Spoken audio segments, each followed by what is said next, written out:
दूसरे चरण के चुनाव है आज, क्या कहेंगे? पश्चिम बंगाल, असम, केरल, सभी राज्यों के चुनाव, तमिलनाडु बहुत ही महत्वपूर्ण है। देश की आने वाली राजनीति किस दिशा में जाएगी, ये चुनाव के नतीजे स्पष्ट करेंगे। खास करके असम और पश्चिम बंगाल। देखिए, अब जनता तय करेगी। जिस तरह से महाभारत पश्चिम बंगाल में चल रहा है, वो तो असली महाभारत से भी भारी रहा। कोरोना का डर आज भी कायम है, लॉकडाउन का भय है। एक साल पहले प्रधानमंत्री जी ने कहा था कि महाभारत का युद्ध 21 दिन चला था, कोरोना का युद्ध 18 दिन में खत्म हो जाएगा। कोरोना आज भी कायम है। कोरोना का पराभव नहीं हो सका, लेकिन पूरी सरकार ममता बनर्जी की पराभव के लिए एक नया महाभारत पश्चिम बंगाल के भूमि पर कर रही है। लेकिन पूरा देश देख रहा है कि पश्चिम बंगाल में क्या हो रहा है, और पश्चिम बंगाल की जनता भी बहुत ही समझदार है।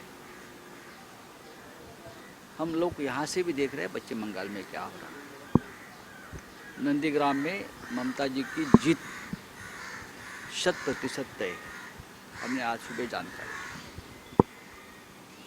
ठीक है, बहुत बड़ी फाइट है, लेकिन ममता जी निकल जाएगी। ममता जी ने एक पत्र लिखा है सोनिया जी को और सारे विरोधकों को कि भाजपा जिस तरह से लोकशाही पर आघात कर रहा है, आक्रमण कर रहा है, उसके खिलाफ हम सबको एक आना। देखिए, इस देश में लोकतंत्र पर हमेशा आघात होते आए। ये पहली बार नहीं। अगर किसी को लगता है कि पहली बार आघात हुआ है, ऐसा नहीं है। इस देश में लोकतंत्र पर हमेशा आघात होते रहे हैं, और इस आघात के खिलाफ जनता, इस देश के विरोधी दल लड़ते आए हैं। इसीलिए तो इस देश का लोकतंत्र हमेशा जिंदा रहा, हमेशा। अगर आप इमरजेंसी की बात करते हो या और किसी बात करते हो, तो ऐसे प्रसंग तो बहुत बार आए हैं। ममता जी ने ज़रूर एक पत्र इस देश के सभी विरोधी दलों को लिखा है कि एक साथ आकर एक मजबूत संगठन बनाना चाहिए। अब उस बारे में हम सब सोचेंगे। उद्धव जी को भी लेटर आया है, शरद पवार साहब को आया है, सोनिया गांधी जी को भी आया है। ये सब बड़े नेता हैं, इस देश के विरोधी दल की राजनीति में बहुत बड़े मायने रखते हैं। मुझे लगता है ममता जी ने एक पहल शुरू की है, और उस बारे में सबको सोचना पड़ेगा।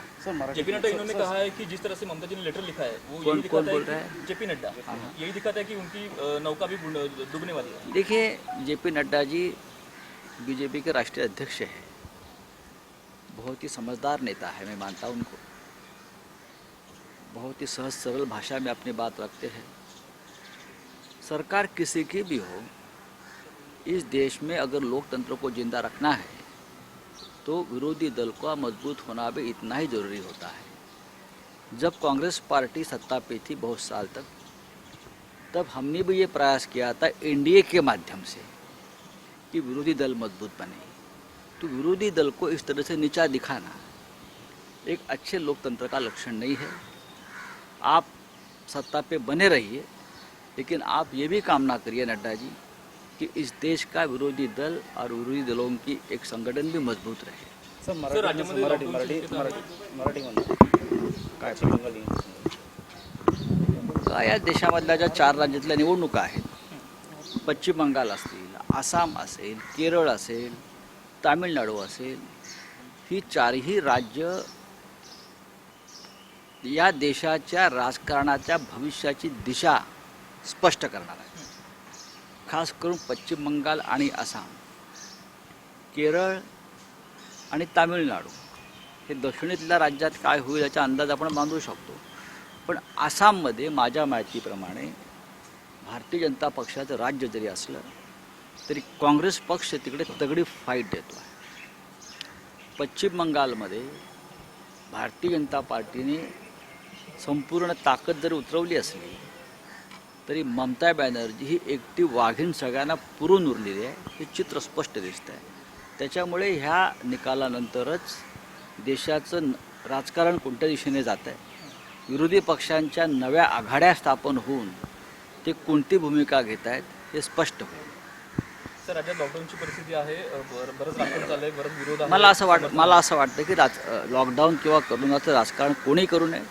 राज्याचे मुख्यमंत्री आणि आरोग्यमंत्री हे जे सांगतायत हे जनतेच्या आणि राज्याच्या हितासाठी सांगतायत. किंबहुना सगळ्या विरोधी पक्षाच्या घटक पक्षांनी सुद्धा मुख्यमंत्र्यांच्या हातात हात घालून महाराष्ट्रासाठी काम केलं पाहिजे.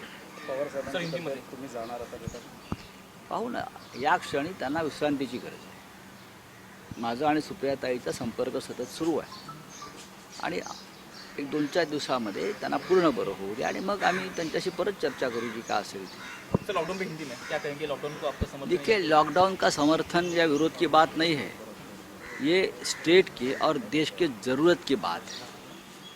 आज महाराष्ट्र में सबसे ज़्यादा कोरोना संक्रमित हो रहे हैं. सरकार काम पे लगी है पूरी तरह से. तो देश के महाराष्ट्र के मुख्यमंत्री, महाराष्ट्र के स्वास्थ्य मंत्री पूरी ताकत लगाकर ये संक्रमण का जो रफ्तार है जो बढ़ रही है उसको रोकने की कोशिश कर रहे हैं. तो उसमें जनता का भी सहयोग चाहिए. अगर जनता का सहयोग चाहिए तो इस राज्य के जो विरोधी दल है उसने राजनीति नहीं करनी चाहिए. राजनीति से हटकर ऐसे कामों में सरकार का हाथ बटाना चाहिए, तो ही ये सब कुछ ठीक ठाक हो जाएगा. चंद्रकांत पाटिल कहते हैं कि लॉकडाउन ये उपाय नहीं है. ये हमें भी मालूम है, उसमें नई बात क्या है, ये हमें भी मालूम, ये मोदी जी को भी मालूम है. फिर भी मोदी जी ने 1 साल तक लॉकडाउन किया था ना, ये ज़रूरत है. मोदी जी ने क्या बहुत प्यार से आनंद से लॉकडाउन नहीं किया था प्रधानमंत्री जी ने, या महाराष्ट्र के मुख्यमंत्री भी जो प्रतिबंध लगाने चाहते हैं वो बहुत खुशी की बात नहीं है उनके लिए, लेकिन क्या करें. Thank you sir.